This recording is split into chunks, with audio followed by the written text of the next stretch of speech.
Habari za jioni marafiki, na Bwana wabariki sana, na asante ndugu Nevo kwa kutoa hayo matamushi mema. Nina furaha sana kurudi kwenye maskani usiku huu katika utumishi wa Bwana wetu aliyebarikiwa, na kuwaona marafiki wetu wametoka usiku wa leo na kumwabudu yeye pamoja nasi.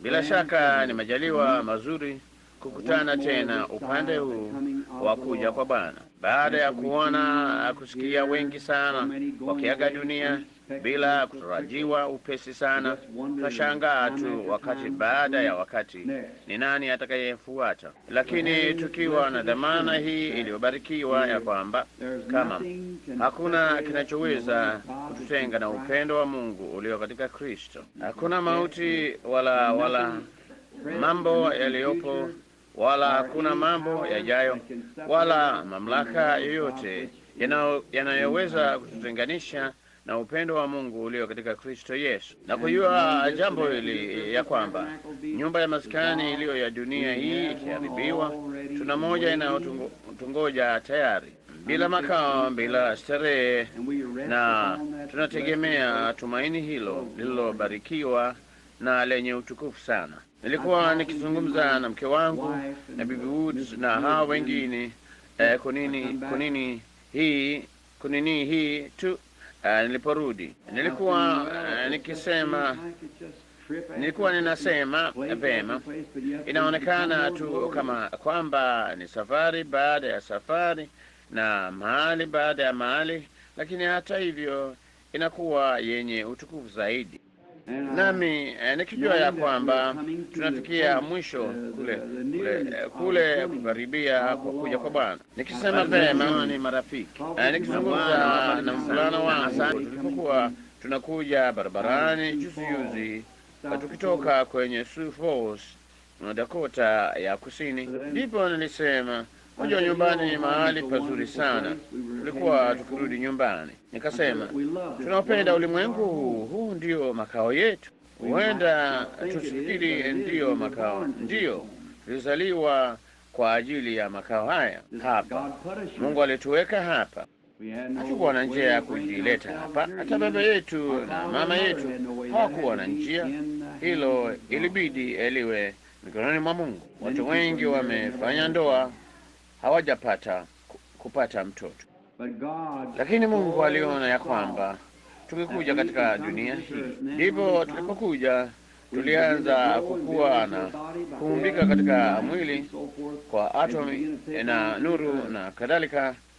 Ulipoanza kuchukua kutoka duniani, ndipo tulipofikia umri fulani ikaacha kukua. Tungali tunaongezea kwayo, mbali inaondoka, mauti yameingia, na nyumba ya maskani iliyo ya dunia hii ikiharibiwa, tunalo jengo lingine kule likingoja. Unaona, tunaingia kwenye huo, tutayuana sisi kwa sisi, hatuwezi kupeana mikono, hatuna hisi za kule kujisikia, hatuwezi. Nisingeweza kukupa mkono kusema wale gani ndugu, kwa maana mimi usingekuwa na mkono wa namna hiyo. Lakini hata hivyo hatuko katika mwili wa nyama kama tulivyo sasa, tuko katika mwili wa kimbinguni. Alafu wakati huu nami nilikuwa nikiwazia ya kwamba kule Misri, ya kwamba wakati Yusufu alipoacha kumbukumbu fulani kwa wana wa Israeli, mifupa yake, ya kwamba siku moja watatoka, na watakapokuwa wanatoka wangechukua mifupa yake waipeleke kwenye nchi ya ahadi. Na kila Mwebrania aliyetamani kurudi kwenye nchi ya wenyeji wao, kwa hiyo haidhuru alitendwa vizuri namna gani, hata hivyo hamu yake ilikuwa ni kurudi kwenye nchi ya ahadi. Na kila wakati walipopita pale na kuona mifupa hiyo, walijua ya kwamba siku moja watarudi kwenye nchi ya wenyeji wao. Wakati tukiwa hapa tukingojea kuvuka tutoke mahali hapa, tunaona kaburi lilo wazi kule Yerusalemu, linatufanya tujue ya kwamba jambo fulani lilitukia. Ndipo tutakapoichukua hiyo iliyotukuzwa, si iliyotukuzwa mbali, mwili wa kimbinguni, na tunatembea kila mahali katika nchi zenye utukufu pamoja na Kristo, tukiangaliana, tukizungumziana, tunaweza kuzungumza na zilizo chini ya madhabahu. Sikilia hata lini? Na basi hilo litakuwa kumbukumbu pale ya kwamba tutarudi duniani tena kula na kunywa na kulala. Atakuwepo pale ameketi kwenye kiti cha enzi katika mwili wa nyama. Amina. Siku moja yeye atafufuka katika mwili huo wa nyama, na wakati atakaporudi miili hii ya kimbinguni itatukuzwa. Ndivyo tutakuwa kama yeye na tutaishi milele katika mwili huo. Ni jinsi gani? Jambo lingine lolote linalojalisha nini? Na yote yamekwisha tayari. Hilo ni nini tu? Jitie nanga papo hapo, na hebu huu tumaini langu halijajengwa juu ya chochote ila damu ya Yesu na haki yake.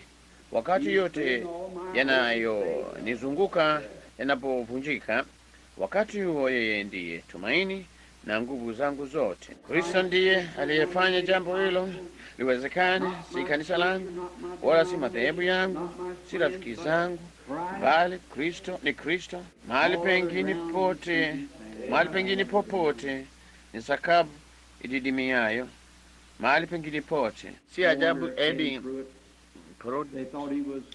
wao walifikiri alikuwa mwenda wazimu, na siku hiyo huku ameketi pale kama mtumwa kwa hawa watu, Roho Mtakatifu alichukua kalamu akaanza kuandika huo wimbo mzuri sana utakaoimbwa kwenye ibada ya kupandishwa cheo ya kutawadhwa kwa mfalme wa wafalme wote, na waishangilie nguvu ya jina la Yesu. Taarifa nzuri sana kutoka kaskazini. Sasa tulikuwa na kifungua kinywa cha wahudumu mbali cha wafanyabiashara wa Kristo kwenye kule Minneapolis, na kifungua kinywa kikubwa sana tulichopata kuwa nacho cha wafanyabiashara.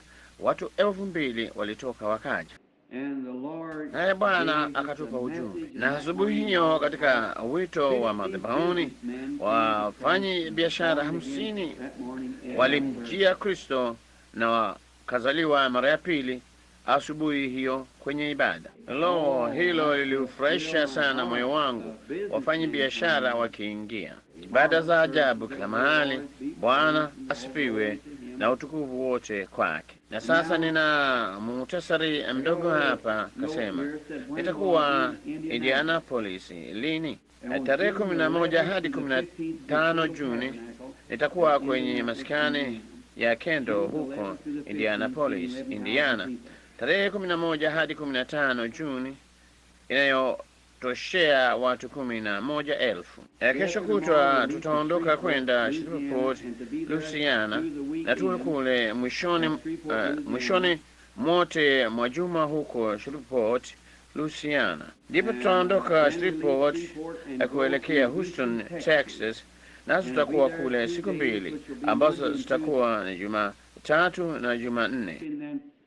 Alafu tarehe 16 tutaanza huko Mexico ya kale, jiji la Mexico ya kale.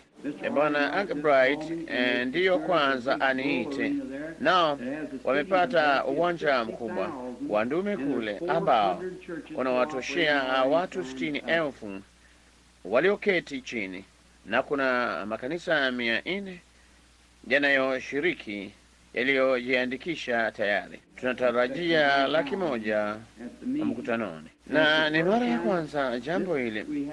Tuna jambo la kumshukuria Mungu, mara ya kwanza katika historia ya Mexico ambapo serikali imepata kumkaribisha Mprotestanti na kutupa mahali pa kuja.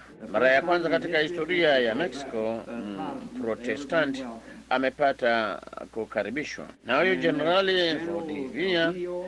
Ni jenerali wa jeshi la Mexico, ndiyo kwanza azaliwe mara ya pili na kupokea Roho Mtakatifu, na kwa heshima yake kwa gavana wa Mexico tumepewa haki ya serikali kuingia kule huku tunalindwa na jeshi, na kwamba sisi nimepata ule uwanja mkubwa wa michezo ya dume.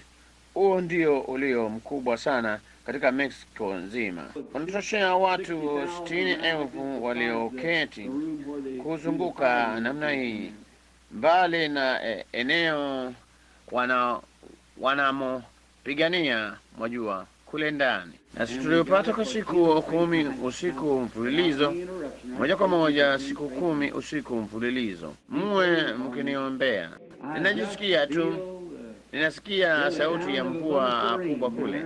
Nini tu, wa Mexico ni waumini rahisi sana, wanyenyekevu, na mara wanaposhawishika wao ni Wakatoliki, na mara wanaposhawishika ya kwamba kweli ni kweli, basi hilo latosha kwa yote. Alafu tukirudi haraka kutoka Mexico ya kale, nitarudi hapa kama tarehe 30, na ya kwanza hiyo ni asubuhi ya Pasaka kwenye maskani hapa kwa ajili ya ibada ya alfajiri na ibada ya kuponya ya kuifuata hiyo na ibada ya ubatizo usiku huo maskanini. Nanyi mnaweza kuwaambia marafiki zenu sasa kuwaleta wagonjwa wao wote na walioteseka kwa ajili ya ibada ya Pasaka, ibada ya alfajiri asubuhi hiyo na mapema.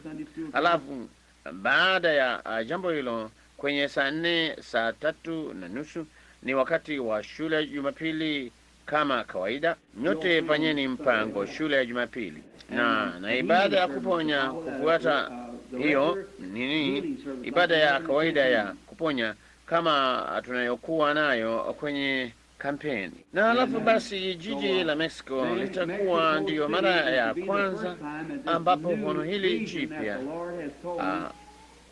ambalo Bwana ameniambia habari zake litakuwa likitenda kazi wakati huo. Kwa hiyo tutajaribu tena, Bwana akipenda, hapa asubuhi ya Jumapili ya Pasaka, tukitumia vyumba hivi viwili hapa, naona. Kwa hiyo tunatarajia wakati mzuri sana hapa asubuhi ya Pasaka, na thibitisho kwamba Bwana Yesu amefuka katika mauti. Yeye yu hai, na Bwana naye amekuwa hai tangu ile Pasaka ya kwanza, naye yuko hapa pamoja nasi hata sasa. Nami natumaini tu ya kwamba Bwana atatupa kumwagiwa kwingi kwa baraka zake kwa ajili ya asubuhi hiyo. Kisha tutaenda kutoka hapa, basi tutaenda Chicago kwa ajili ya ule wa tarehe 11, 3 mpaka 11. Nasi tutaondoka Jumatatu, tuanzie kule Jumanne na kuanzia kwenye ni tarehe 3 mpaka 8. Alafu tarehe 11 tunaanzia Charlotte la Columbia, Carolina ya Kaskazini. Alafu tuende Spindale, Carolina ya Kaskazini, ndipo kutoka huko tuende Charlotte, Carolina ya Kusini. Alafu Acharonge, Alaska, kutoka huko mpaka Acharonge, Alaska. Alafu turudi, na sijaanzimia, lakini labda huenda ikawa kwenye wakati huo ile hema itakuwa tayari kuanza safari. Nini tu mnajua analotaka kufanya kama pamoja nami kwa ajili ya jambo hili. Angalia, ninataka karibuni, Bwana akipenda, kuweka hema hiyo hapa katika Fall City na kukaa kule kwa ajili ya mkutano wa majuma 8 ama 6, kukaa tu hapa mpaka vita vitakapokwisha. Nanyi muwe mnaombea jambo hilo sasa. Nami ningependa tu kuiweka katikati ya Jeffersonville na New Albany, mahali fulani na kuweka tu ya kukaa yapata watu 7,000 ama 8 ndani yake. Alafu tunaweza kuongeza wengine siku zinavyoendelea na kukaa tu papa hapa mpaka imekwisha. Amina. Alafu basi nafikiri basi tarehe 11 mpaka 15 Juni kwenye maskani ya Kendo huko Indianapolis. Alafu tarehe 17 naamini mpaka 21 Juni itakuwa Minneapolis, kwenye uwanja wa mpira kule unaotoshea watu 27,000. Huo ni mkutano wa kimataifa wa wafanyabiashara wa Kristo, nikihubiri na kuwaombea wagonjwa kila usiku. Na sasa iweni mkiomba juu ya mambo haya, tafadhalini ombeni sana. Na najisikia tu ya kwamba hatuna wakati mwingi sasa, nami na bashiri, sisemi huyu ni Bwana anayesema jambo hili sasa. Nina bashiri ya kwamba mwaka huu Marekani aidha itampokea Kristo ama itamkataa Kristo. Naona, ninaamini huu utakuwa ndio wakati wa maamuzi ambao Marekani itaingia. Aidha tutakuwa na ufufuo katika siku hii ama hatutakuwa na ufufuo, na ninaamini huu ndio mwaka ambao Marekani itafanya maamuzi yake. Nami natumaini ya kwamba wao wataamua, na tutakuwa na ufufuo mkubwa ambao utaenea tu na kuhubiri kwingi na uinjilisti mwingi, bali tunahitaji ufufuo, sivyo? Ufufuo halisi, huo ndio tunaohitaji. Bwana awabariki. Nafurahi kumwona ndugu Graham pale, na naamini ndugu Smith ameketi hapo hapo mbele yake. Ndugu Smith kutoka kwenye kanisa la Mungu, na kuna wahudumu kadha hapa. Nina hakika nasi tunawakaribisha nyote, enyi ndugu, kila mmoja, na wageni malangoni mwetu, washiriki wote tunawapenda sana. Na sasa baada ya kumaliza matangazo haya, na nikitambua ya kwamba usiku wa ushirika kwa ajili ya ibada ya ushirika, na mumwombee sana ndugu yetu mpendwa Nevo ambaye anashikilia ngome hapa maskanini akifanya kazi nzuri sana, na kwa ajili ya watakatifu wote kila mahali. Lo, ni wakati wenye haja namna gani! Ni wakati wenye haja namna gani! Ninasikia jambo hilo kutoka kule Afrika, na mwito kama huo kwa ajili ya Afrika. Na ndugu Agabride alikuwa akiniambia hivi punde tu kwenye simu muda kidogo uliopita ya kwamba mfalme wa baadhi ya nchi hizo kule, ninasahau ilikuwa ni wapi, ninaamini ni hapa Switzerland, nitalipata katika muda kidogo. Denmark ameandika barua maalumu ni jaribu msimu huu kwenda kule wakati huu katika Afrika na India, mahali pengi mbalimbali ambapo visiwa vya Hawaii viliingia juzi. Hiyo ni kama mara ya kumi moja kwa moja, ambapo wamepiga simu kwa ajili ya ufufuo. Wafanyabiashara wa Kristo wanataka kwenda kule na kuruka tu juu yake, waratibishe, waanzishe ushirika nami ni wahubirie asubuhi hiyo, alafu ufufuo uanze hawa hii.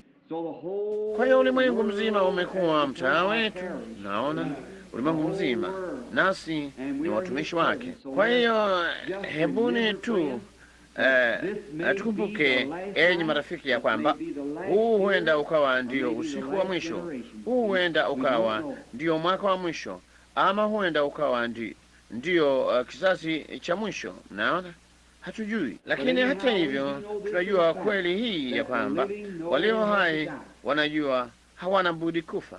Watu wamewekewa kufa mara moja, na baada ya kufa hukumu. Na kama kumekuweko na yeyote hapa usiku wa leo ambaye hako tayari kukabiliana na jambo hilo, wala hana tumaini hili lililobarikiwa, na usiku huu uwe usiku ambapo utaamua kumfuata Bwana Yesu mara moja tu hata milele.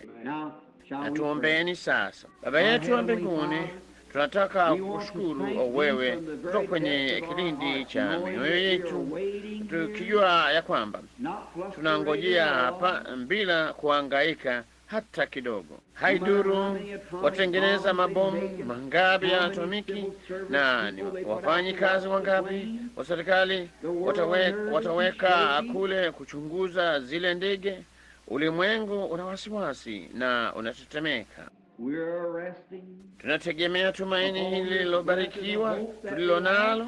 Tunatumaini katika kazi ya Mungu iliyokwisha pale Kalvari kwa njia ya Kristo, tukijua jambo hili ya kwamba baada ya maskani iliyo ya dunia hii kwisha, tunayo nyingine inaongoja kule ng'ambo, iliyo na utukufu zaidi sana, ambapo hapana uchungu wala mateso wala ugonjwa. Hakuna wakati wa uzee utakaofikia, hapana hata unywele mmoja wenye mvi, hakuna hata kunyanzi moja, bali tutakuwa vijana kule milele. Biblia iliyobarikiwa ambayo haiwezi kusema kitu ila kweli imetupa dhamana hii iliyobarikiwa, na Roho Mtakatifu pia ni shahidi akishuhudia jambo lile lile. Mioyo yetu inatamani jambo hilo, nasi tunajua Biblia inatuambia jambo hilo, ambayo ni neno la Mungu. Mbegu zipandwe kwenye ardhi hii iliyo na rutuba, tupate kustarehe katika tumaini hili.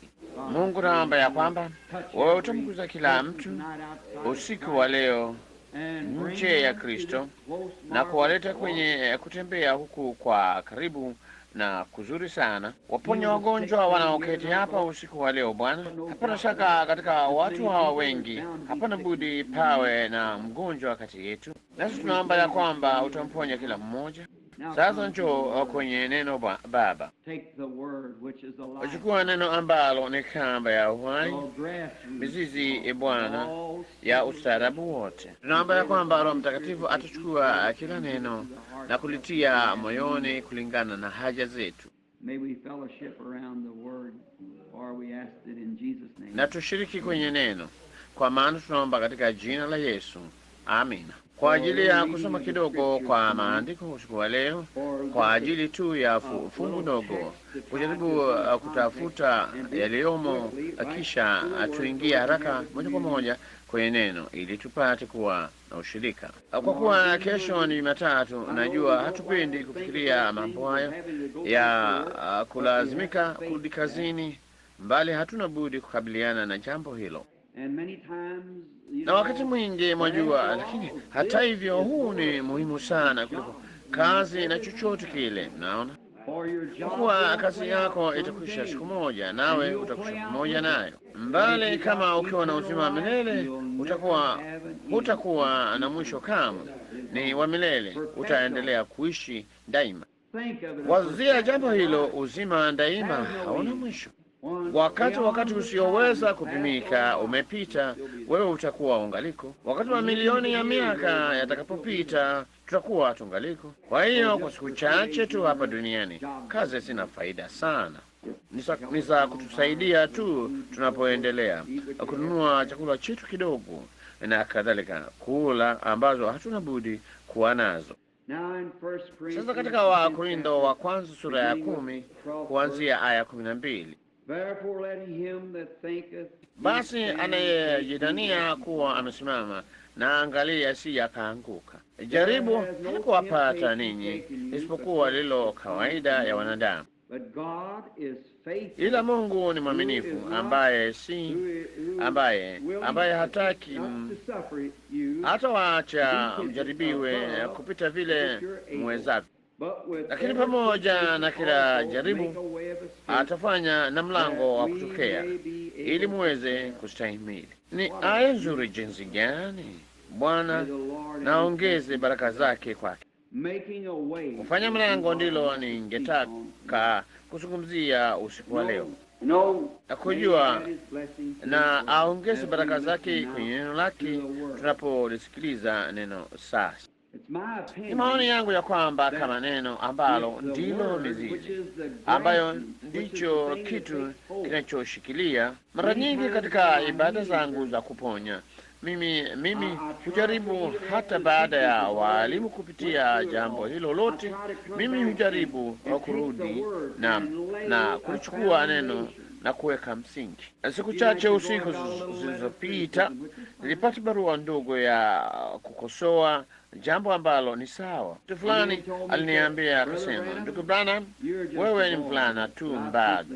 Akasema, nilikuwa nikihubiri Injili kabla hujazaliwa. Kisha akasema, mimi miaka yangu yote 46, lakini hata hivyo yeye alikuwa mwalimu wa shule fulani ya Biblia. Akasema, lakini mtu wa namna yako ambaye huwafundisha watu, na hata hivyo angetoa tamshi kama lililotoa juzi usiku. Kasema, nafikiri ni upuzi. Kasema, ulisema Ibilisi hakuwa na nguvu za kuponya. Akasema, labda vipi kama ningekwambia ya kwamba Ibilisi ana nguvu za kuponya? Akasema, sasa ungaliniuliza kama ulikuweko, jinsi ninavyojua. Kasema, nitakwambia. Kasema, katika mji wetu kuna mwanamke anayeishi kule ambaye ana roho mchafu, naye watu mjia wapate kuponya. Anasema yeye angeng'oa nywele kichwani mwao, kisha atatoa damu kutoka kwenye vena zao na kuifunga kwa nywele hizi. Ataenda zake mtoni na kutupa kitu hiki juu ya bega lake, wala hata angalia nyuma. Kama akiangalia nyuma, akasema, basi ugonjwa unabaki na mtu huyo, lakini hana budi kuitupa mtoni kana kwamba ilikuwa ni msamaha, kisha anaenda zake. Kisha akasema 60% ya watu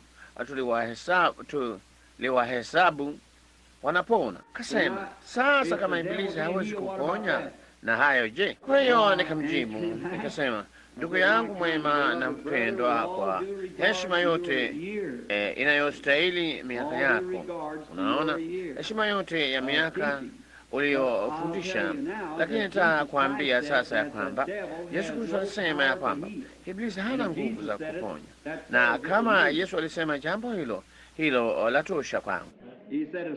Yeye alisema kama shetani akimtoa shetani, basi ufahamu wake umegawanyika na una mwisho, wala hawezi kumtoa shetani. Ndipo angeniuliza mimi, kwa nini watu hawa wakaponywa? Mbona si mtu huyo mchawi hakuwa na uhusiano wowote na jambo hilo, si zaidi ya vile mimi ningalikuwa na uhusiano wowote nalo, wala mtu mwingine yeyote. Yao watu wanaokaribia wakifikiri ya kwamba wanakuja kwa njia iliyoandaliwa na Mungu ya kuponywa kwao, ni imani yao ya kibinafsi katika Mungu ambayo waponya. Mnaona, hiyo ndiyo njia wanayofikiria, siyo mchawi, si zaidi ya vile ingalikuwa mtu huyo.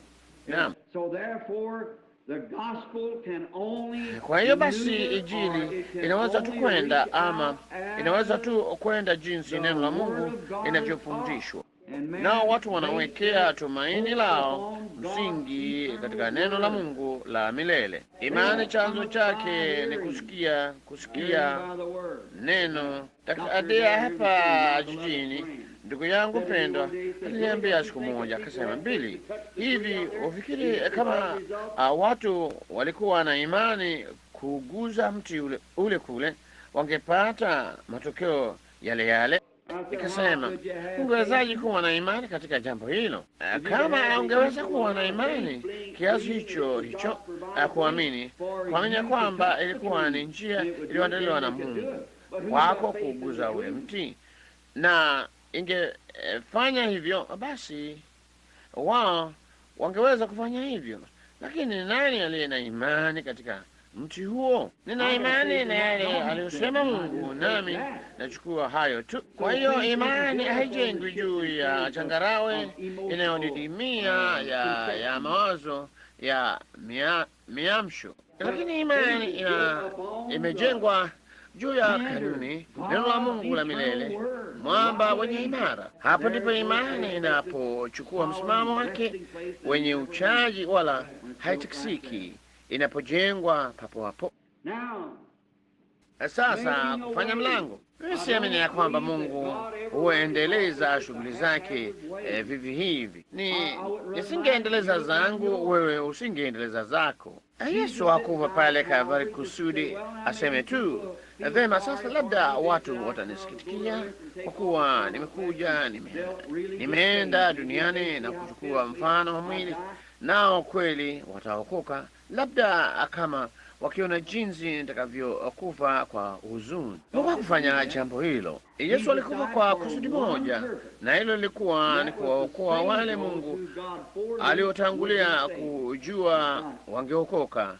Hiyo ni kweli. Mungu alijua kutakuweko na mtu atakayeokoka, na ilibidi kuwe na matayarisho ama ifanywe njia wapate kuokolewa. Kama haukuweko wokovu, usingewezekana. Kwa hiyo Mungu akitangulia kujua ya kwamba watu wangeokoka, akijua hawa walikuwa ni nani, ilimbidi kufanya mpango. Sasa ungeniambia, ndugu Branham, basi Mungu anajua ni nani hasa atakayeokolewa. Kweli vema. Kwa nini linasema yeye hapendi mtu yeyote apotee? Yeye hapendi mtu yeyote apotee, mbali kwamba wote waifikie toba. Lakini kusudi awe Mungu, yeye hana budi kujua ni nani atakayefanya hivyo, la sivyo yeye hakuwa Mungu.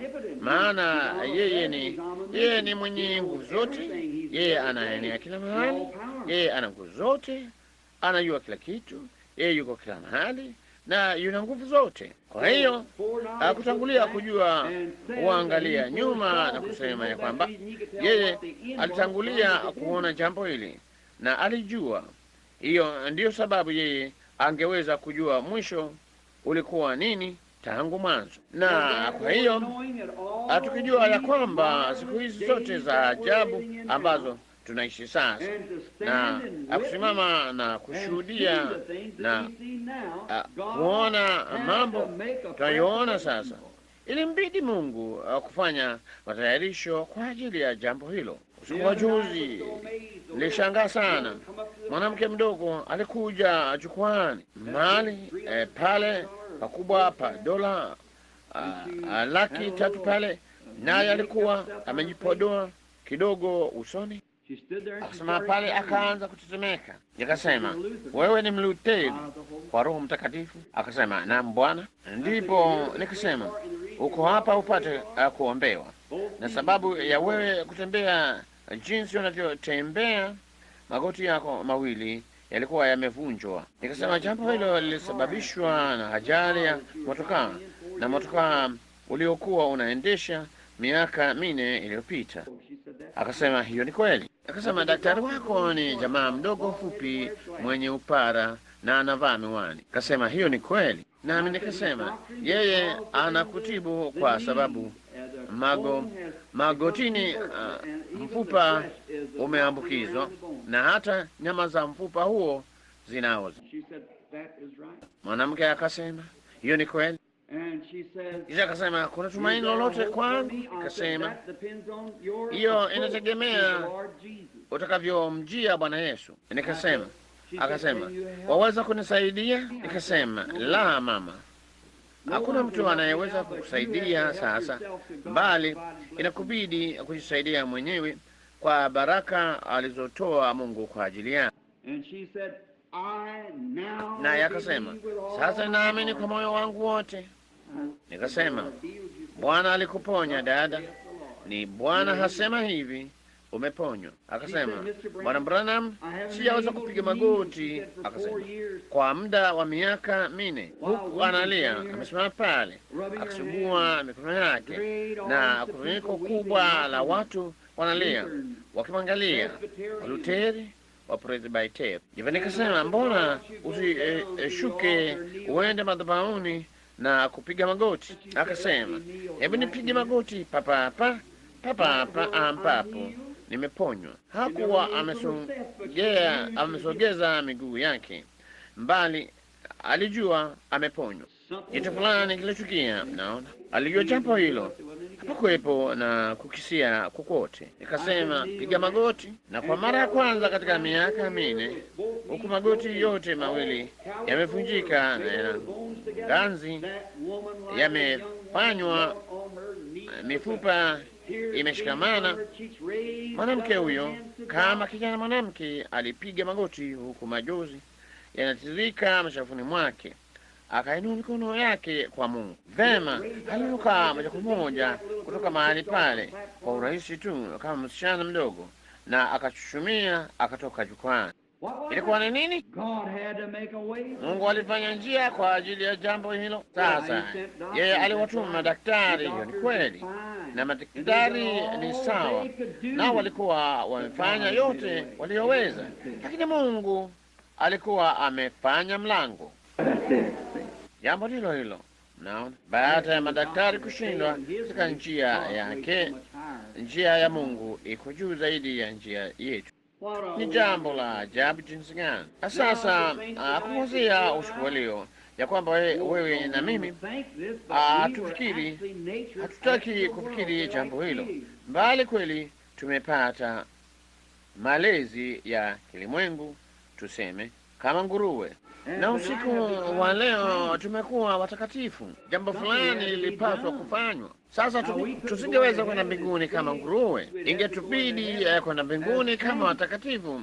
Kwa hiyo ilibidi kufanya matayarisho kwa ajili ya jambo hili, naye Mungu alitoa jambo hilo vizuri sana katika Agano la Kale kule nyuma, katika kitabu cha Hesabu yapata sura ya 20 na katika Kutoka 36, 32. Nasi tunaona ya kwamba kwenye siku ya upatanisho, Mungu katika mifano akitoa kivuli cha yale angefanya katika utimilifu wa mfano atakapokuja, ambao ulikuwa ni Kristo.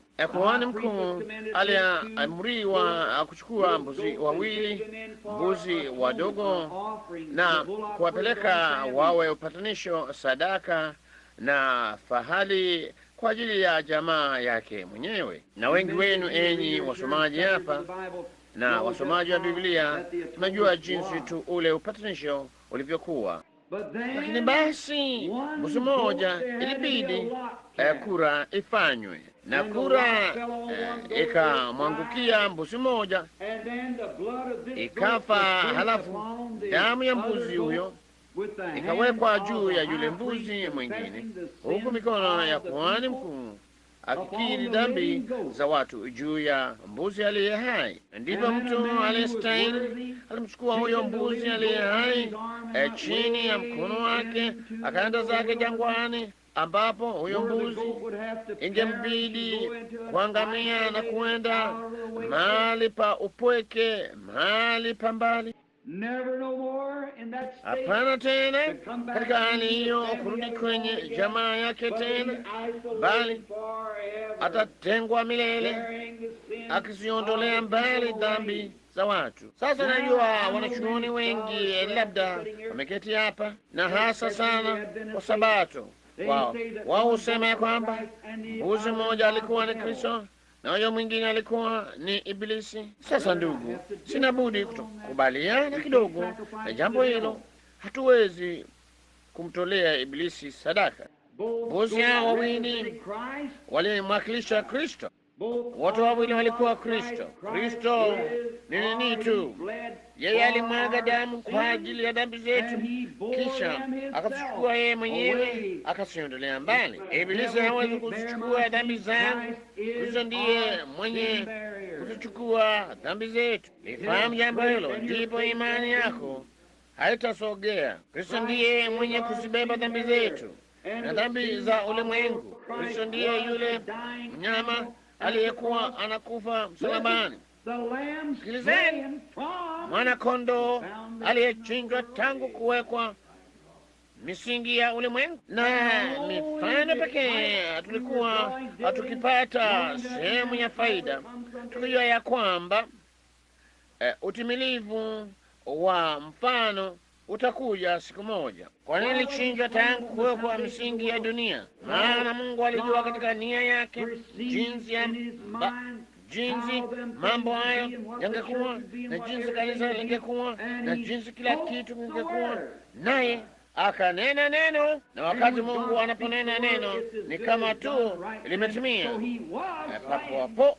Kwa hiyo yeye alichinjwa tangu kuwekwa misingi ya ulimwengu. Mnaliona? Unapofikia jambo hilo sasa na kuacha imani yako itulie kwa uchaji, si juu ya mwanadamu, si juu ya theolojia za mwanadamu, si juu ya madhehebu ya kanisa, hata yawe mazuri jinsi gani, hata mtu huyu awe mzuri namna gani. Hebu imani yako itulie pekee juu ya kazi za Kristo zilizomalizika pale Kalvari kwa ajili ya dhambi na wokovu pia. Unaona jambo hilo? Angalia, Kristo alikuja naye alikuwa mnyama aliyekuwa anakufa, kwa maana alikuwa tayari katika mfano amechinjwa kabla ya kuwekwa misingi ya ulimwengu. Mnaliona? Mungu alinena jambo hilo na kusema ingekuwa hivyo. Kwa hiyo wakati Mungu anaponena, inathibitishwa milele mbinguni. Neno lile, hapo ndipo unapopaswa kuwa na imani. Kama unaamini hili kuwa ni neno la milele la Mungu, neno lisilobadilika, basi kila kanuni iliyonenwa katika neno la Mungu ni mbegu, na kila jambo ambalo Mungu amenena katika neno tayari limethibitishwa utukufuni na limetolewa kwako kulitendea kazi. Kwa hiyo usiogope kuchukua sehemu yoyote ya neno la Mungu la milele ililobarikiwa na kulitia nanga moyoni mwako. Sasa halina budi kuwa katika udongo. Sasa kwa mfano, nichukue chembe ya ngano na kuiweka kwenye jiwe jepesi la bluu ama kitu kama hicho, labda haitakuwa, kwa sababu ni udongo mbaya. Lakini kama ikiingia katika udongo mzuri wa juu mweusi na wenye rutuba, kwa hakika itakuwa kama ilivyowekwa mle ndani. Na wakati neno hili hapa sasa, neno la Mungu linapoingia kwenye moyo uliojaa imani, hana budi kukua, hana budi kushikilia. Hiyo ndiyo sababu yule mwanamke aliyesimama pale, huku miguu yote imejaa chumvi namna hiyo, kutoka kwa yale mashapo na kule kuvunjika kwa magoti, ambapo yote mawili yalikuwa yamepondwa na mifupa ikaoza kwa ugonjwa na pia nyama. Hakuhofu kupiga magoti yake. Kwa ajili gani? Neno lilikuwa limeingia kwa imani, linachipuka. Mnalipata? Mungu kabla ya kuwekwa msingi ya ulimwengu alisema ya kwamba Kristo angekuwa hapa, naye angeuawa afe asiye na hatia kwa ajili ya wenye hatia. Na wakati Mungu aliponena jambo hilo, ilikuwa tayari limethibitishwa wakati Mungu alipolinena. Sasa kabla halijakuwa neno, hana budi kuwa wazo, kwa maana neno ni wazo lililotamkwa. Alafu kama Mungu katika nia yake aliona mambo haya, alafu yakawa katika nia yake, alafu akayanena, nayo ni kama tu yamemalizika wakati Mungu anaponena, maana yeye hawezi kukosea wala hawezi kufanya jambo lingine.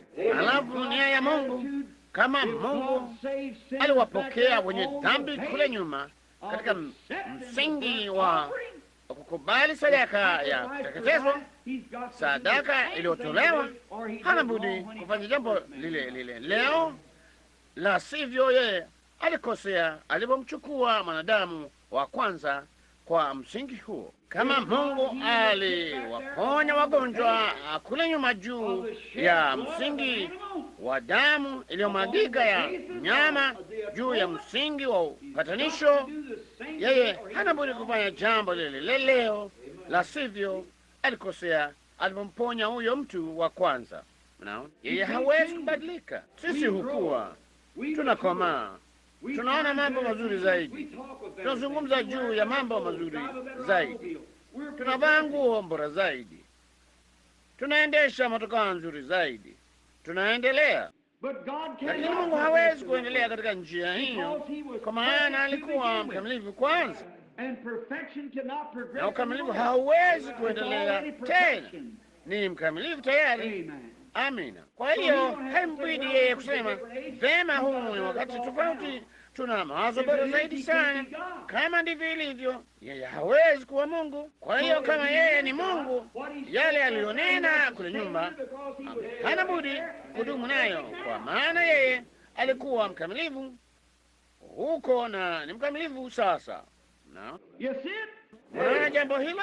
Basi yeye hawezi kuendelea, hawezi. Vema, inamaanisha hawezi kuyafanya mambo yawe mazuri zaidi, kufanya nini hii ndogo, kusema hii ingekuwa nzuri zaidi. Nasema na yule mwanakondoo wa zamani na mwanakondoo huyu, je, huyo alikuwa ni mfano? Kungojea huo, naye alisema ulikuwa ni mfano. Yeye alinena habari za mwanakondoo aliyechinjwa tangu kuwekwa misingi ya ulimwengu hapo mwanzo. Nitaweka uadui dhidi ya mzao wa mwanamke na uzao wa nyoka. Alafu kungojea huo utimilifu wa wakati uje, Mungu alifanya upatanisho wa dhambi kwa damu iliyomwagwa ya mwanakondoo, akielekeza yeye alitoa jambo lile kupitia kwa mwezi, usiku ukiwa mfano wa jua mchana, mwezi ukiwa ni kivuli cha jua, ama jua likiangaza juu ya mwezi likifanya kivuli. Mwezi na jua ni mume na mke, na wakati jua limeondoka linatupa nuru yake kwenye mwezi kusudi utupe nuru kidogo mpaka jua litakapokuja, na wakati linapokuja mwezi ufifia, naye Kristo jua ambaye ameenda utukufuni kiliangazia kanisa kwa nuru ya namna ile ile aliyoangaza alipokuwa hapa. Na kanisa ni nuru ya ulimwengu mpaka Yesu atakapokuja, kisha yote iunganike pamoja, kama vile nuru ya mwezi na nuru ya jua inavyokuwa nuru moja wakati tunapounganika pamoja, na wakati Kristo na kanisa lake watakapounganika kwenye ule utawala wa miaka 1000 wataunganika katika mmoja. Na leo ninyi ni nuru ya ulimwengu katika uwepo wake. Asipokuwepo hasa, yeye anakupa nuru ya kuangazia anapokuwa hapa. Mambo yote ya kale, mambo yote ya dunia ni mfano wa yake mbinguni.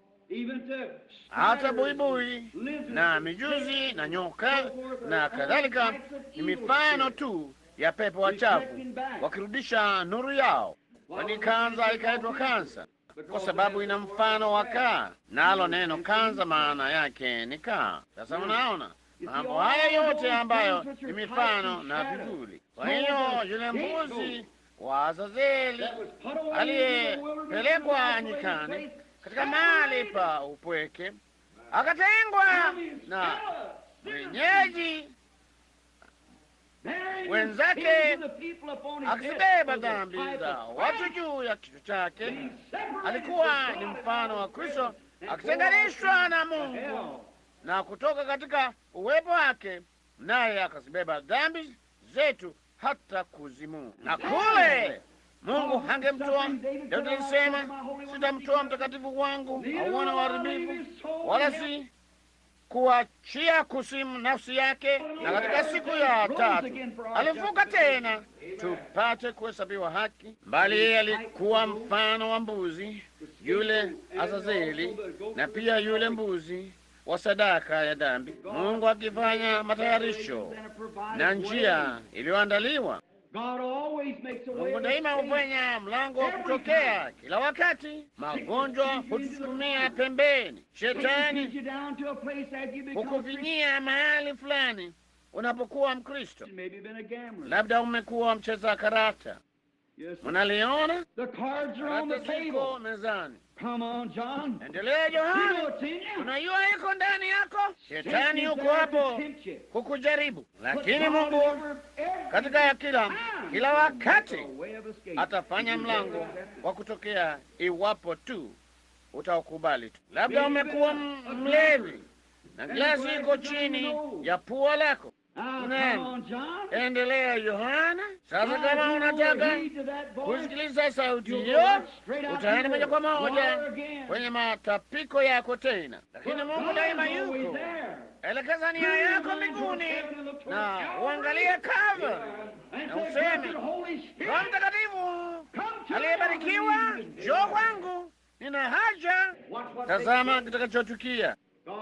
Mungu atafanya mlango wa kutokea kila wakati, kwa sababu atafanya. Mungu daima amefanya jambo hilo. Na sasa angalia, kabla ya kuangamizwa kwa ulimwengu, wakati watu walipokuwa wenye dhambi na watu walikuwa wenye dhambi ulimwenguni, Mungu alifanya mlango wa kutokea kwa ajili ya wale wanaotaka kutokea kwake. Mungu aliagiza safina ijengwe, itayarishwe. Nuhu alijenga safina hii kwa ajili ya kutayarisha safina hii, kwa kutayarisha mlango. Sikilizeni, kutoka kwa ajili ya mlango wa kutokea.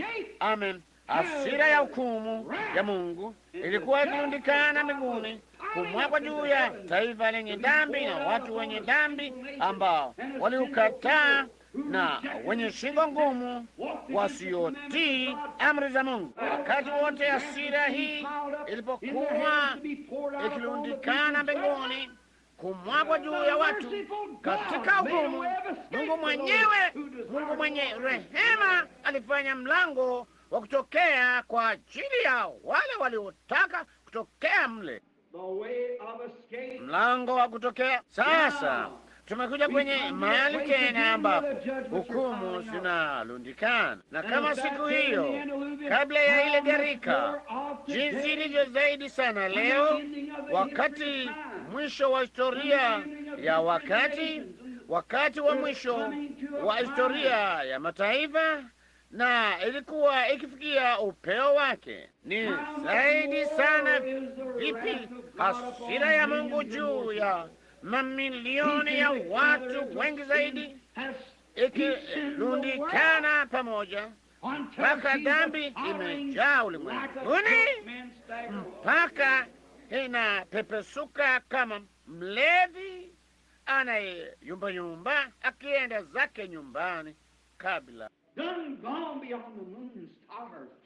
Tayari imepita mwezi na nyota, hata imefikia vazi la Yehova wa Sabato. Alafu unayumbayumba chini ya mzigo wa nadharia zake mwenyewe za kujibunia, za kujilinda, za theolojia zake wenyewe. Wamechukua amri za Mungu na kuzitangua kwa kufundisha mapokeo yao ya wanadamu, wakipenda sifa za wanadamu kuliko sifa za Mungu. Walimu wetu wamekuwa wafugufugu na kuliweka juu ya kujiunga na kanisa na kusema hilo ni sawa, mradi tu wewe ni mfuasi wa kanisa. Sahau tu jambo hilo. Lakini ndugu, Mungu alifanya mlango wa kutokea, nawe itakubidi kuja kwa masharti ya Mungu, na hiyo ni kwa njia ya Kristo Yesu Bwana wetu. Hakuna msingi mwingine uliowekwa ila ule ambao tayari umewekwa. Hakuna mwingine. Kujenga juu ya msingi mwingine wowote ni kama magugu na matope. Mafuriko yatauchukua na anguko lake litakuwa kubwa. Lakini Yesu alisema, juu ya mwamba huu nitalijenga kanisa langu, na milango ya kuzimu haitalishinda. Yeye alijenga hilo juu ya nini? Juu ya kweli iliyofunuliwa kiroho ya kwamba yeye ni mwana wa Mungu. Watu wanena mimi mwana wa Adamu ni nani? Wengine wanena Eliya, na wengine wanena Musa, na wengine wanena Yohana Mbatizaji na kadhalika. Lakini nanyi mwanenena mimi kuwa ni nani? Bila kusita, bila kuchukua sekunde moja. Sikiliza wewe mwenye dhambi, hivyo ndivyo unavyolipokea. Yeye alikuwa pamoja naye, alijua yeye alikuwa ni nani, na kabla hajaweza kufikiri mara ya pili, Roho Mtakatifu alimshika akasema, wewe ndiwe Kristo, mwana wa Mungu aliye hai. Wewe heri wewe Simoni Bayona, kwa kuwa mwanadamu hakukufunulia hili kutoka kwenye njia ya mtu fulani. Wewe hukutoka nayo kwenye seminari, lakini Baba yangu aliye mbinguni amekufunulia. Juu ya mwamba huu nitalijenga kanisa langu, na milango ya kuzimu haitalishinda. Mafuriko naweza kuja na atomiki zinaweza kuanguka na kila kitu, bali yeye aliye salama katika Kristo atapanda juu ya tufani za atomiki, jinsi Nuhu alivyofanya tufani za gharika, salama kwenye safina. Hebu imani yako ingie ndani ya kitu hicho mara moja, uone kitakachotukia juu ya mwamba wenye imara wa Mungu.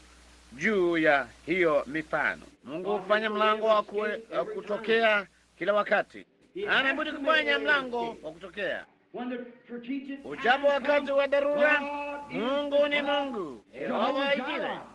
Yehova Jire maana yake ni Bwana atajipatia sadaka, kwa maana Bwana atajifanyia njia ya kuepukia. Mungu anaweza kujipatia kwa sababu yeye ni Muumba. Na Mungu mara moja tu pale Kalvari, amina, pale wakati malaika wakuu wa mbinguni, wakati majeshi yote ya pepo walitetemeka, na wakati dunia ilitetemeka kwa wasiwasi na kutikisika na kutikisa kaburi, kada jua lilishikwa na msukosuko na kuning'inia kule nyuma na kugeuka likawa giza, wakati mwezi na nyota ilitikisika zikatoka mahali pao. Wale waliokombolewa wa nyakati zote na katika nyakati zote watakuja, wataitambua saa hiyo. Wakati mwana wa Mungu alipokufa pale, alimnyang'anya shetani kila nguvu, hata mauti na kuzimu, kaburi na woga wote viliwezwa pale Kalvari, wakati alipolipa ile gharama iliyo kubwa sana, na wakati mwanakondoo alipofufuka na dhambi ikawekwa juu yake. Yeye alikuwa ndiye mbeba dhambi, akazipeleka kuzimuni zilikokaa. Ndipo Mungu akamfufua katika siku ya tatu, na kwa kuamini jambo hilo tunahesabiwa haki kwa imani katika msingi wa damu iliyomwagwa ya Bwana Yesu Kristo. Mungu akifanya mlango wa kutokea.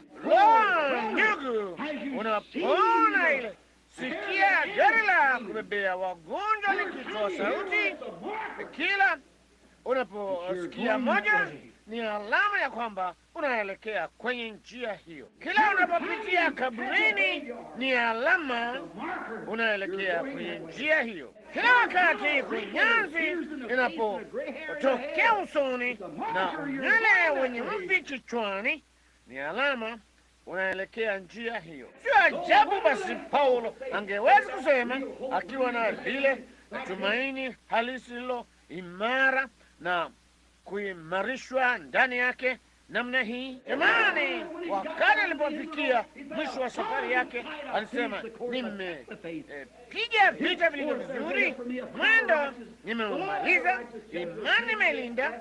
Baada ya hayo nimewekewa taji ya haki, ambayo Bwana hakimu mwenye haki atanipa siku ile, si mimi tu, bali na watu wote wanaopenda kutokea kwake. Mbona wewe umechukizwa na kutoshwa na maisha haya ya kale, na utakupenda akule kwa Bwana Yesu zaidi ya unavyopenda chakula chako mezani, ama mkeo, ama watoto wako, basi umewekewa taji. Si taji ya dhahabu kuwekwa kichwani mwako, bali ni mwili usiopata maumivu, ule uliotiwa taji ya utukufu wa Mungu, uliotiwa taji ya kutopatikana na mauti kwa Yesu Kristo. Hiyo ndiyo uliowekewa, ambayo Bwana hakimu mwenye haki atakupa siku ile. Hiyo ndiyo siku tunayoitarajia. Mungu amefanya mlango wa kutokea kwa ajili ya kila mmoja wetu. Bila shaka amefanya mlango. Wakati nabii Danieli, mtoto wa Mungu, alipotupwa kwenye tundu la simba, kulikuwa na wakati ambapo Danieli akiwa mwaminifu alifungua madirisha yake, wala hakuhofu aliyosema mfalme, na wakati yule akaomba bila kujali tangazo lililotolewa. Danieli aliomba hata hivyo, huku ameelekeza uso wake Yerusalemu na kuomba, kama watu walielekeza nyuso zao Yerusalemu na kuomba, mji ambamo dhabihu ya kuteketezwa ilitolewa. Hiyo ndiyo sababu Danieli aliangalia upande huo na kuomba, kwa maana Bwana tayari alikuwa amesema, watu wakiwa katika shida wakati wowote na kukabili mahali hapo patakatifu na kuomba, basi usikie, nitasikia kutoka mbinguni. Wakati Sulemani alipoiweka hekalu hapo. Hiyo ndiyo sababu Yona alikuwa na imani aliyokuwa nayo wakati mwani umejizungushia shingoni mwake, huku amesimama katika matapiko katika tumbo la samaki mkubwa kule chini kwenye kilindi cha bahari, katika bahari yenye tufani. Yeye alisema, huo ni ubatili na wa uongo, lakini nitasema tena na kukabili hekalu lako takatifu. Mungu alifanya jambo fulani, alimfanyia Yona mlango wa kutokea. Alichofanya hakuna ajuaye. Hiyo ni siri ya Mungu mwenyewe, lakini haiduru ni wapi. Ilikuwa haiwezekani. Mungu anaweza kubadilisha hali ya mambo, anaweza kufanya yasiyowezekana yawezekana, na si kuwezekana tu, bali anaweza kuyafanya kitu halisi. Watu wanapoliamini neno la Mungu na kukubali njia iliyoandaliwa ambayo Mungu amemwandalia mwanadamu. Mungu alifanya jambo fulani, huenda aliweka hema la oksijeni kule, sijui alichofanya katika tumbo la samaki huyo mkubwa, bali alimweka Yona mle kwa siku 3 na mchana na usiku, kama mfano ya kwamba Kristo angekaa bila oksijeni katika tumbo la ardhi, na kwenye siku ya 3 atatoka tena. Ilikuwa ni mfano. Yeye alifanya mlango wa kutokea, daima atafanya hivyo. Wakati Danieli aliposimama pale, nao simba wanakuja kumkimbilia, hapakuwepo na uoga katika moyo wa huyo mtakatifu mzee, bali alisimama pale, naye Mungu hakuwa amemaliza kazi naye. Na kabla tu simba hawajamrukia, malaika wakawaangazia mbele yao. Hapana shaka, bali ni nuru ile ile ing'aayo iliyomtokea Sauli wa Tariso akienda zake Dameski. Nuru kuu ilimlika, na wakaangalia, wala hakujua yaliyokuwa inatendeka, ndipo Sauli akaangua kutoka kwenye farasi wake. Ndipo sauti ikaja kutoka kwenye ile nuru ikisema, Sauli, Sauli, mbona unaniudhi? Akasema, ni nani Bwana? Akasema, mimi Yesu unayaniudhi. Ilikuwa ni watoto wa Ibrania waliokuwa waaminifu kwa ahadi ya Mungu, waliokaa kule kwenye ile tanuru ya moto, ama Babeli hasa, wakienda kwenye tanuru ya moto. Hatua moja kati yao na mauti. Ni kiasi gani jambo hilo inaweza kuwa kwa watu hapa usiku huu? Inaweza kuwa ni siku moja kati yako na utengano wa milele. Utafanya uamuzi wako sasa. Mlango umewekwa kwa ajili yako kama utaukubali. Hatua moja. Jonathan akamwambia Daudi walipotupa mshale, hatua moja kati ya mimi na mauti, na hatua moja kati yao na mauti. Lakini katika wakati huo muhimu sana, Mungu aliandaa mlango wa kutokea, naye akamtuma Bwana Yesu Kristo katika tanuru hiyo ya moto, naye akaweka huo moto mbali nao. Ilikuwa Enoko alidai ya kwamba alitembea na Mungu kwa miaka 500 na alikuwa na ushuhuda, alimpendeza Mungu. Alikuwa na imani ya kwamba asingeona mauti. Mungu angewezaje kufanya jambo hilo? Hakukuweko na hata ndege katika siku hizo kumwinua juu, bali Mungu alifanya njia kugeuzwa ambako kulimchukua Enoko kutoka duniani hadi utukufuni bila kuona mauti. Ilikuwa ni Eliya aliyevuka bahari ama mto wa Yordani siku hiyo kwa kuigawanya kutoka upande mmoja hadi mwingine. Na wakati Eliya alipokuwa tayari kwenda mbinguni bila kufa, Mungu ndiye aliyemfanyia njia, si ndege, bali yeye alituma gari la moto lilovutwa na farasi wa moto. Mungu alimwandalia njia katika dakika moja, njia ya kuepukia kutoka mautini. Ilikuwa ni Musa, ninaamini, aliyewafuata wana wa Israeli, ama aliyewaongoza kufuata ile nuru, ile nguzo ya moto kupitia jangwani.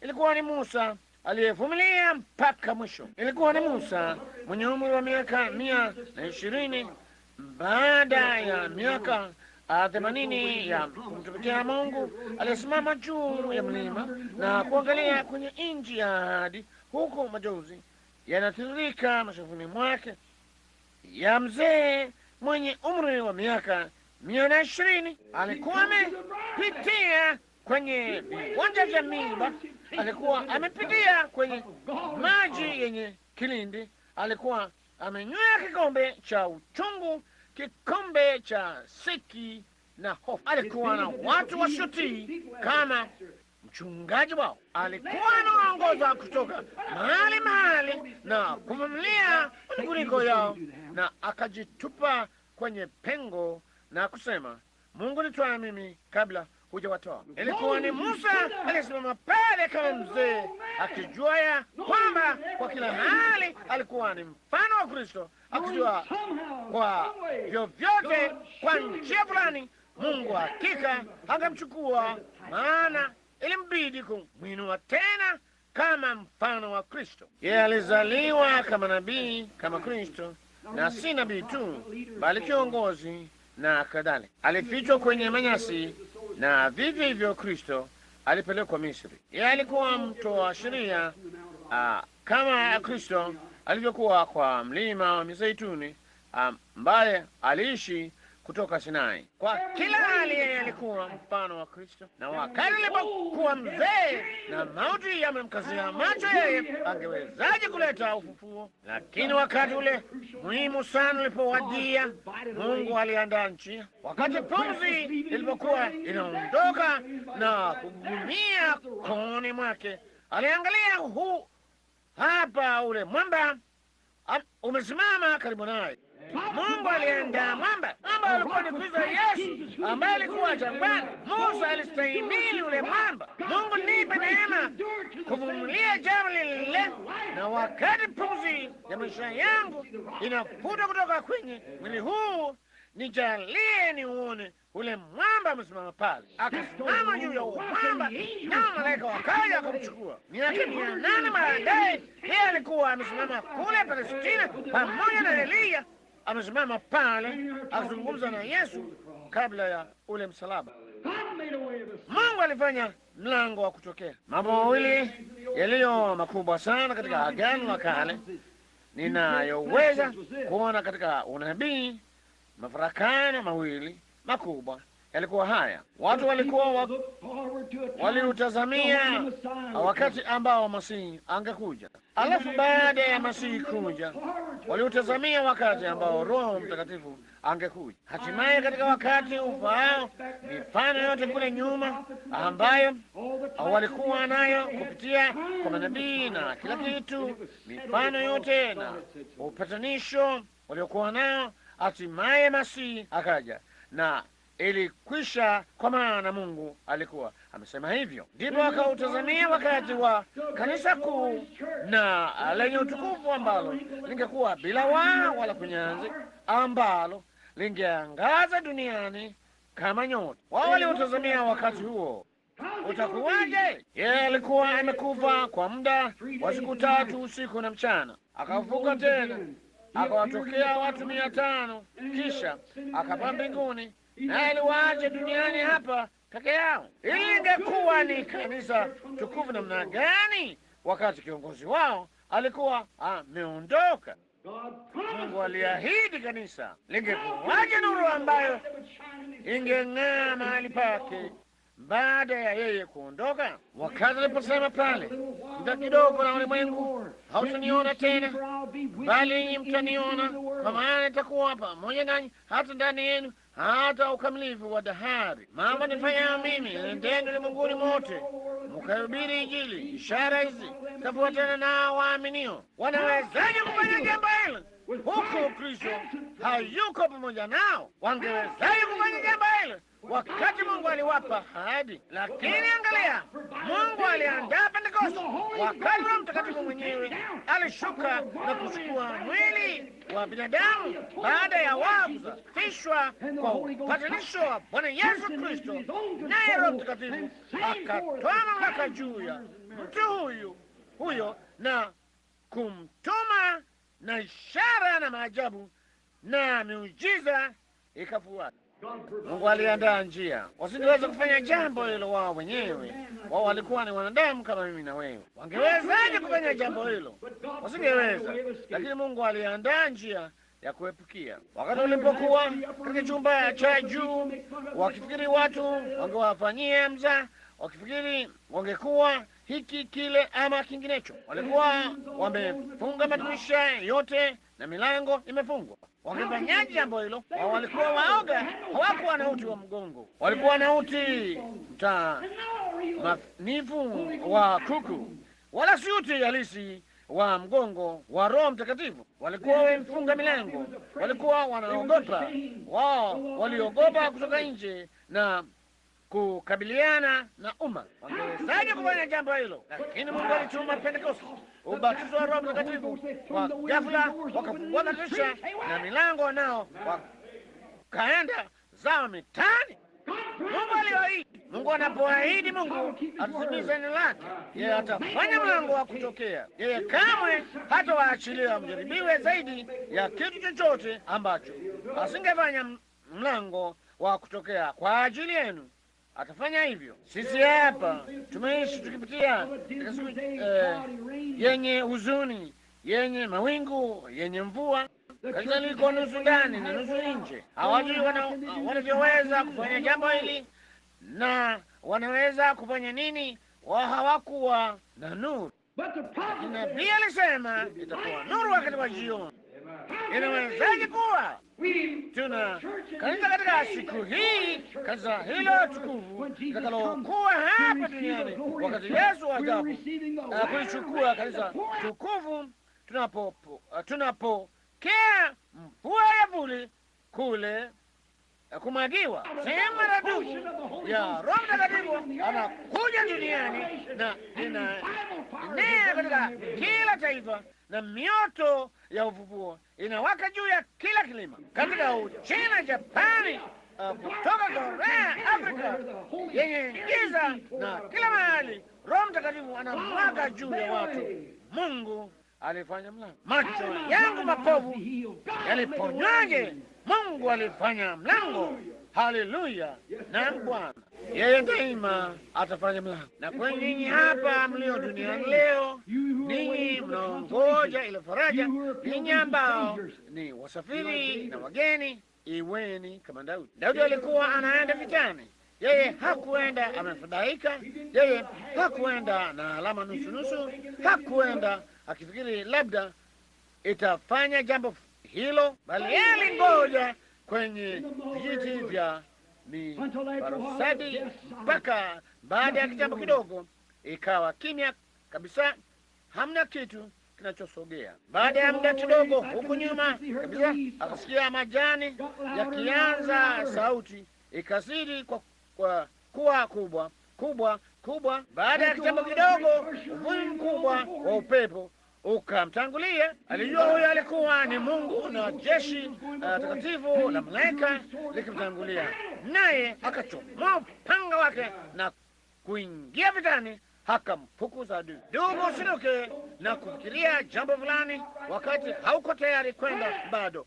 Simama, ona ya kwamba sikujiunga na kanisa, sikupeana mikono na mhubiri, wala sikubatizwa katika maji, bali nikukubali dhabihu iliyotolewa na Mungu Yesu Kristo kama mtu ndani ya moyo wako. Roho Mtakatifu atakutangulia kama upepo uendao kazi, akiondolea mbali kila kitu. Amina.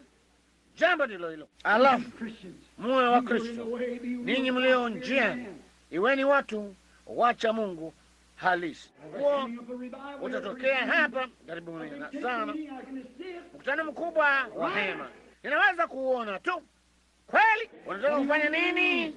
Jiadhibishe mwenyewe. Hapa si muda mfupi uliopita, kule katika mikoa ya kusini, kulikuwa na watu waliokuwa wanaenda na kununua watumwa na kadhalika. Imetukia tu kwamba nakumbuka hadithi hii ndogo, walipokuwa wakipita wakinunua watumwa, wangeona maskini jamaa huyo alikuwa amepigwa. Wao walichukia kuiacha nchi yao, na walijua hawatarudi.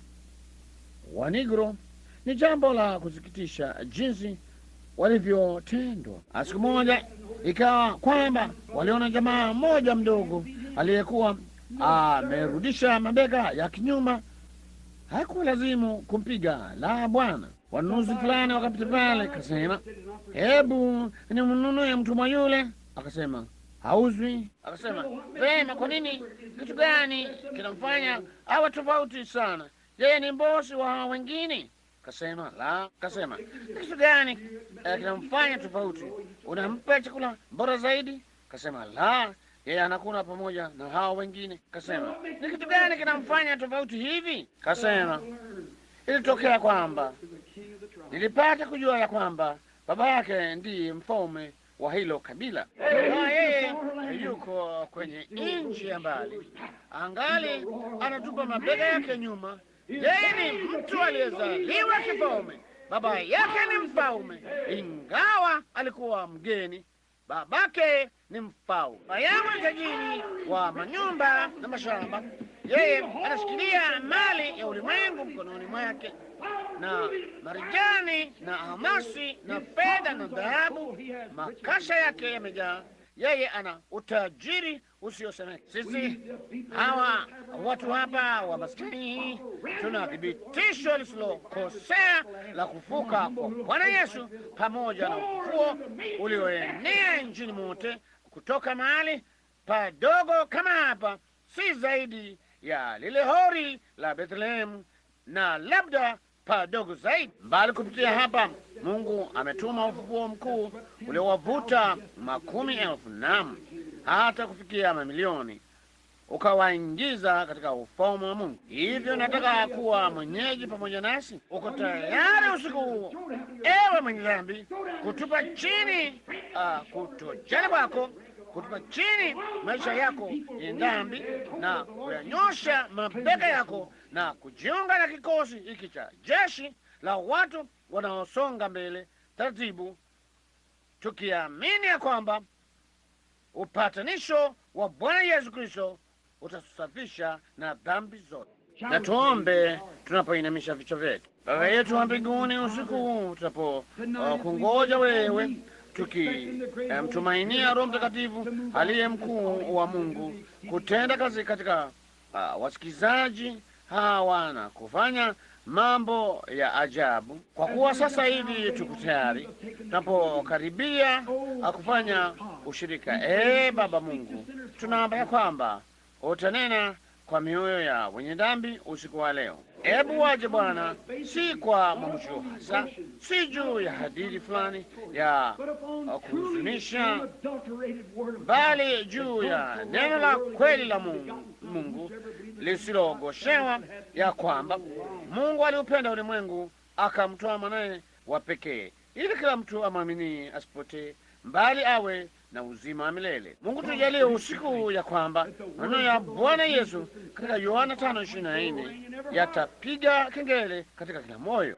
Yeye ayasikie maneno yangu na kumwamini yeye alinipeleka ina uzima wa milele, wala haingii hukumuni, bali amepita kutoka mautini kuingia uzimani. Jalia wengi wapite saa hii kutoka mautini waingie uzimani, tunapomngojea Roho Mtakatifu katika jina la Yesu Kristo. Na huku vichwa vyenu vimeinamishwa, sijui huku dada anapocheza kama kila mmoja Mkristo katika maombi, kuna mwanamume, mwanamke, mvulana au msichana ambaye angeinua mkono wako kwa Mungu, si kwangu, na kusema sasa hivi ninainua mkono wangu kukwambia wewe Mungu, ninaamini ya kwamba hukumu iko tayari kuipiga dunia, nami niko chini ya laana ya hukumu hii. Sina budi kutenganishwa na Mungu na kanisa na Wakristo. Sina budi kuteswa milele katika kuzimu kwa milele. Lakini usiku ninamhisi Roho wako akinena nami ya kwamba sina budi kuchaguliwa na Mungu, kwa maana Yesu alisema hakuna mtu awezaye kuja kwangu asipovutwa na Baba. Nami nahisi kuvutwa kwa kipekee moyoni mwangu. Hata sasa nataka kumkubali Kristo kama mwokozi wangu binafsi, na Mungu anakuinulia wewe mkono na kusema, kwa hili sasa namkubali mwanao Yesu Kristo, dhabihu yako iliyotolewa kwa dhambi zangu mbaya na dhambi zenye sifa mbaya. Sasa nainua mikono yangu kwako. Utafanya jambo hilo, mwanamke ama mwanamume, fulana ama msichana aliye hapa ndani wakati huu, ungeweza kuinua mkono wako na kusema, kwa huu sasa nakubali Bwana Yesu Kristo kama mwokozi wangu. Ninangojea kidogo upate kufanya maamuzi. Inua tu mkono wako. Mungu akubariki, mfulana mdogo. Mtu mwingine, inua mkono wako useme, Mungu akubariki ndugu yangu. Ema, unafanya hivyo kwa Mungu, si kwangu. Wote walioamini walibatizwa na wakaongezwa kanisani, watu 3,000 waliokolewa. Kuna kisima kilichojaa damu. Bila shaka utatumbukia sasa kwa imani ukisema, Bwana Mungu, sasa najiachilia. Lo, nimeenda madhabahuni mara nyingi, nimefanya jambo hili lile, ama nimejiunga na kanisa, nimejaribu kuitoroka ile hasira, lakini usiku huu ninakuja hivi juu ya msingi wa kufa kwake Yesu Kristo kwa ajili yangu. Yeye alikuwa mwanakondoo wa sadaka, yeye alikuwa mbuzi wa Azazeli, alikuwa yote, na katika yeye mimi nimekamilika. Yeye alizibeba dhambi zangu, alichukua mahali pangu pale Kalvari, alichukua mahali pangu chini ya hasira ya Mungu, alichukua mahali pangu chini ya adhabu ya Mungu, alichukua mahali pangu kuzimuni, na kwangu mimi kuchukua mahali pake mbinguni, kufanyika mwana wa Mungu. Sasa nakubali msingi huo sasa hivi kama mwenye dhambi, naamini.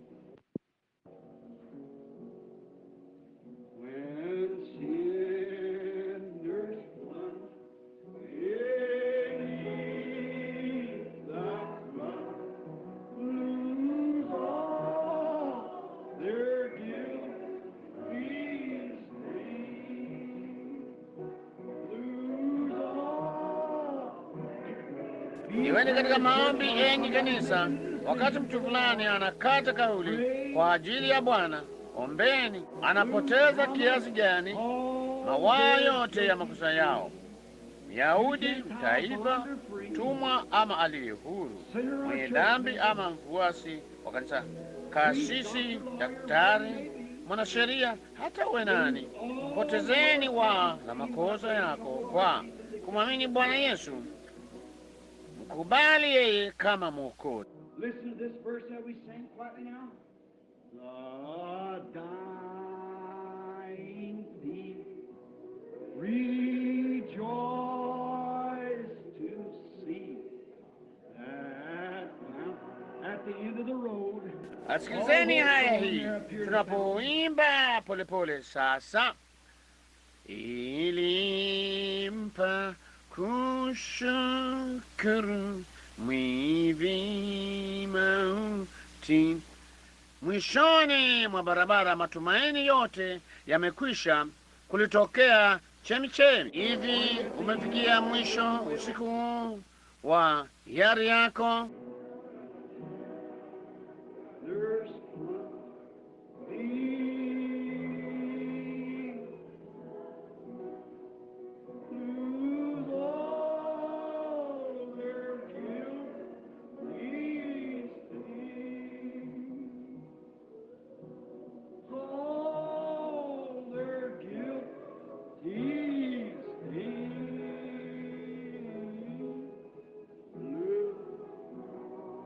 Sasa Baba wa mbinguni, yote yako mkononi mwako. Mzee na mvulana mdogo waliinua mikono yao ya kwamba walitaka kukupokea, huku ile chemchemi imefunguliwa kwa neno. Tunaodhamini ushirika wako Bwana Roho Mtakatifu. Labda wote ni Wakristo, wote ni salama. Wewe unaijua mioyo yao Bwana. Huenda wamevuka hata mstari ulio kati ya rehema na hukumu.